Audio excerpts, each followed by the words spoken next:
Hola amigos y amigas. Los que me conocen más saben que no soy de las personas que se queda con la información que le dan.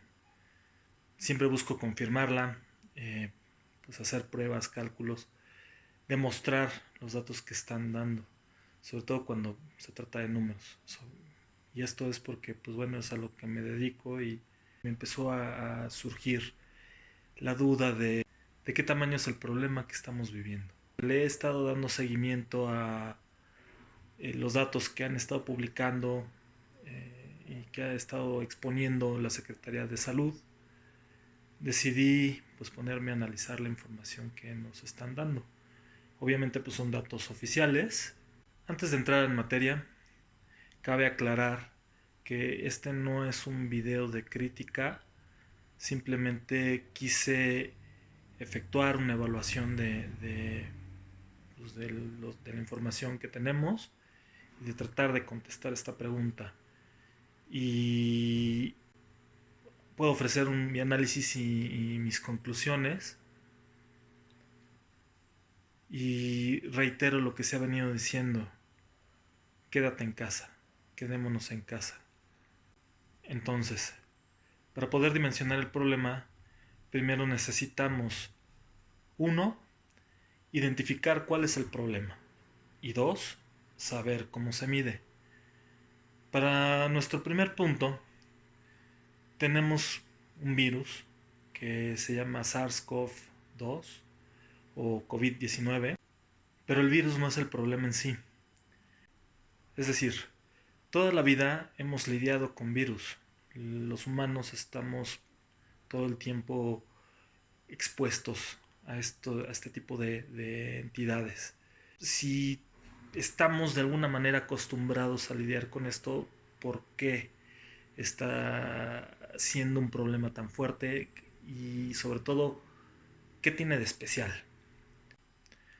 Lo que tiene en particular este virus es que se contagia muy fácilmente y se contagia sin necesidad de que haya síntomas en el organismo. También es un virus nuevo, nuestro cuerpo no tiene defensas contra él, no sabe cómo combatirlo y tampoco existe una vacuna, no existe cura y no existe tratamiento.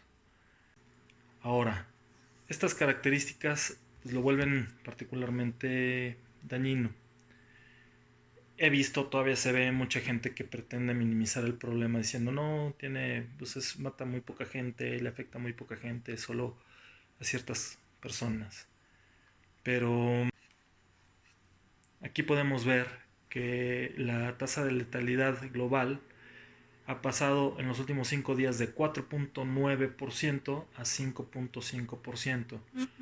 Esto quiere decir que el problema no se ha terminado, que sigue creciendo. Esto además sin contar de que hay algunos países donde pues ya se perdió la cuenta, como en Ecuador, donde la estadística es nula. Si hubo estadística en algún momento, dejó de existir, porque ya salió de control. ¿Y qué podemos hacer al respecto?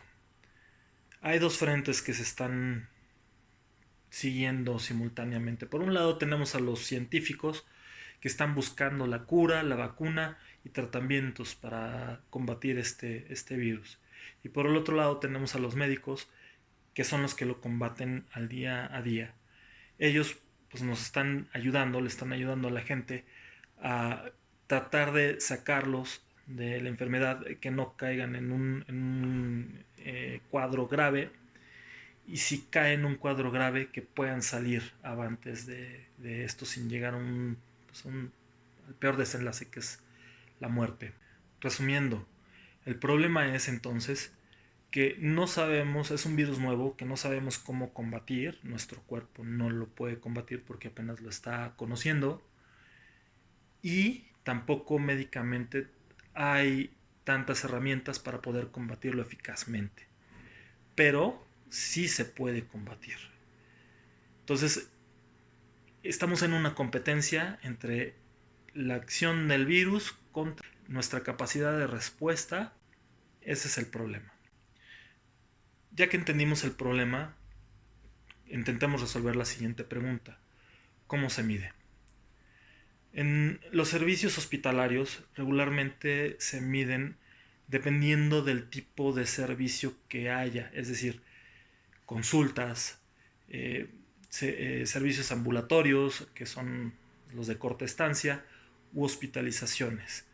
La hospitalización a su vez pues tiene diferentes niveles de gravedad, por ejemplo urgencias, las unidades de cuidados intensivos, áreas especializadas o de cuidado especializado y lo que le llaman piso o recuperación, donde regularmente están los enfermos que ya salieron de la situación de mayor gravedad.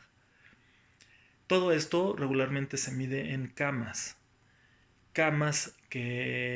Las camas físicas que tiene el hospital y que pueden ser multiplicadas por un determinado periodo a fin de conocer cuál es la capacidad instalada que tenemos ahí. Luego se mide la ocupación en base al número de pacientes que ocupan esas camas en un periodo determinado. Entonces, pongamos un ejemplo. Supongamos que hay un hospital que se dedica a la maternidad. Este hospital es un hospital chiquito que tiene 5 cuartos con 5 camas, es decir, 5 camas en total, una cama por cada cuarto.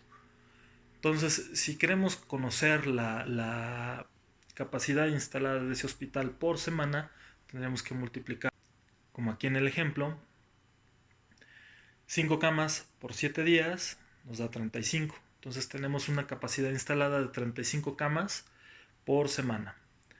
Supongamos que el hospital recibiera a 7 mujeres que van a dar a luz durante la semana, obviamente no en el mismo día, y cada una de ellas aproximadamente se queda alrededor de 3 días. Entonces tenemos que están haciendo una ocupación de 7 personas por 3 días cada una, nos da 21. Entonces esta es nuestra ocupación en números de camas. Luego dividimos los 21 camas utilizadas entre los 35 que tenemos de capacidad instalada por semana. Eso nos da una ocupación del 60%. Así es como se mide la ocupación de los servicios hospitalarios. Ahora que conocemos cuál es el problema y cómo se mide, entonces sí es momento de ir aterrizando datos. Y pues volvemos a hacernos la pregunta, ¿de qué tamaño es el problema? El 30 de marzo, en la conferencia de prensa que la Secretaría de Salud acostumbra dar o está dando todos los días para dar seguimiento a este tema del COVID, expusieron que a ese momento la capacidad instalada para la zona metropolitana, Ciudad de México y Estado de México, era de 117 camas. Ellos plantean que va a haber un crecimiento de la capacidad instalada en 3 fases y que este crecimiento se tenía que hacer cuando la fase anterior estuviera alrededor del 50% de ocupación, es decir, 117 la fase 1, luego una segunda fase con 421 camas y una tercera fase con 745 camas para atender a los casos de COVID. Al día de hoy, que estoy filmando este video, esperé a que salieran ya los últimos datos para poder pues, manejar las cifras más actualizadas y que pues, tienen fecha de corte de hoy mismo a la 1 de la tarde. Ya se contaba con 2.143 casos confirmados. Aquí lo podemos ver, 5.209 sospechosos y 10.682 negativos, 94 defunciones. También si nos fijamos, es importante mencionar que hay abajo en el total donde dice los 18.034, no es la suma de todos, están excluyendo a las defunciones. O sea, es la suma de los 2.143, 5.209 y 10.682. Ahí se los marqué. ¿Esto por qué? Pues porque se considera que las defunciones entraron como casos confirmados. y ya pasaron, es decir, llegaron a un mal término, pero pues bueno, se estuvieron dentro de ese rango. También es importante que recordemos que estas son cifras acumuladas. No es, no es una no es una cifra diaria, sino va acumulando, incluyendo los que ya van curándose y también los que desafortunadamente van falleciendo. De los 2.143 casos que se encuentran confirmados, tenemos que el 76% son o han sido tratados con forma ambulatoria, o sea, en sus casas o de corta distancia, y el 24% se ha tenido que hospitalizar. A su vez, nuevamente de los 2.143 y que están hospitalizados, como ha dicho ya en varias ocasiones el secretario, el 9.85 es estable, el 12.51 hospitalizado grave y están entubados el 1.17. Estos son muy graves. Esto equivale al 52% y al 5% del 24% que ya teníamos en hospitalizado. Es decir, suma un 57% que están entre graves y muy graves de ese 24%. Aquí se los estoy poniendo para que podamos verlo un poco más gráfico.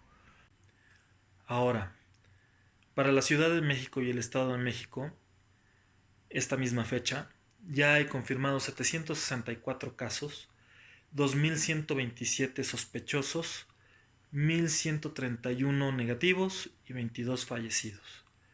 Esto es al día de hoy que esta región, Ciudad de México y Estado de México, representa el 31.7% de los casos confirmados en el país y el 24.3% de las defunciones. Desafortunadamente, esta zona es también la que ha presentado un mayor crecimiento en el número de casos que se van confirmando día con día. Esto es natural porque es la zona que mayor cantidad de personas tiene dentro de la República. Entonces podemos ver en la primera gráfica que estamos pasando de 26 casos que se confirmaron el día 30 de marzo a 115 que se están confirmando el día de hoy. Ahí podemos ver que bueno, hubo una pequeña inflexión el 2 de abril, pero ya está repuntando conforme va avanzando el tiempo. Esta gráfica sí indica los casos diarios que se está dando el crecimiento, no es un acumulado. El acumulado son 764 y solo hoy se confirmaron 115. La gráfica de la derecha arriba nos muestra las tasas de crecimiento diario. La línea azul representa el porcentaje de crecimiento de todos los días, es decir, lo mismo que vemos en la gráfica de la izquierda, pero traducida en una tasa. Como podemos ver, pues el máximo punto fue el 1 de abril con un 18 y fracción por ciento, y el segundo más alto y viene creciendo es el 17.7% de hoy. La línea roja nos da un crecimiento ponderado, quiere decir que recoge un poco estos picos y toma la tendencia que está siguiendo el crecimiento. Entonces sí hay una tendencia digamos, elevada, se está elevando el crecimiento, sin embargo, todavía no está llegando o todavía no está mostrando un crecimiento tan fuerte, ¿no? Esto obviamente pues se puede mover en los siguientes días.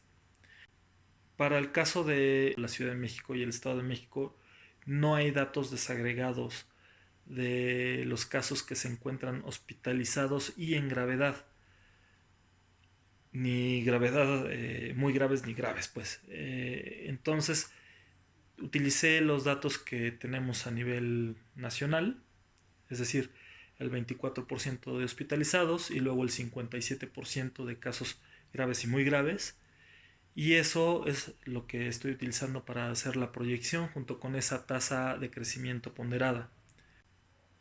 De continuar con las tendencias que estamos observando, podríamos tener para final de mes alrededor de 18,000 casos confirmados en esta región. Y si consideramos los casos que están o que se ponen en gravedad o muy graves, empezamos a ver que hay un crecimiento fuerte en estos casos también. Y es lo que podemos observar en la última gráfica, en la que está abajo a mi izquierda, donde podemos ver en qué momento estaría llegando pues a su tope de ocupación cada una de las fases. Es decir, mañana, ojalá que no, estaríamos superando las 117 camas. Alrededor del 15 de abril estaríamos llegando al 100% de las camas programadas para la segunda fase. Y el 20 o 21 de abril se estarían llenando las camas que corresponden a la fase 3. Obviamente, pues este es un cálculo muy simple, es una proyección muy simplista. No considera ciertas cosas como por ejemplo las posibles recuperaciones, ¿no? Gente que se pudiera estar pues, recuperando o saliendo del estado de gravedad, ni tampoco desafortunadamente los fallecidos, ¿no? Nos deja dos conclusiones importantes, a mi juicio. Uno es que nos estamos enfrentando a un problema severo, desconocido para todos a nivel mundial, y que donde en la medida que el sistema de salud se sature y si llega a colapsar, pues crecerá el número de pues, personas que puedan fallecer. Y es ahí donde yo creo que ese es el riesgo más grave, ¿no? Porque se puede perder el control. Y dos, que aún podemos hacer algo, que esté en nuestras manos y depende de nosotros que eso no pase. Entonces, con esto otra vez quiero repetir y reiterar lo que se ha venido diciendo: quedémonos en casa, quédate en casa. Muchas gracias, y si les ha parecido interesante, compártanlo con quien crean, o si todavía hay gente que no crea que esto es real, o que no esté convencida que tiene que quedarse en su casa, a lo mejor así la convencen. Hasta luego.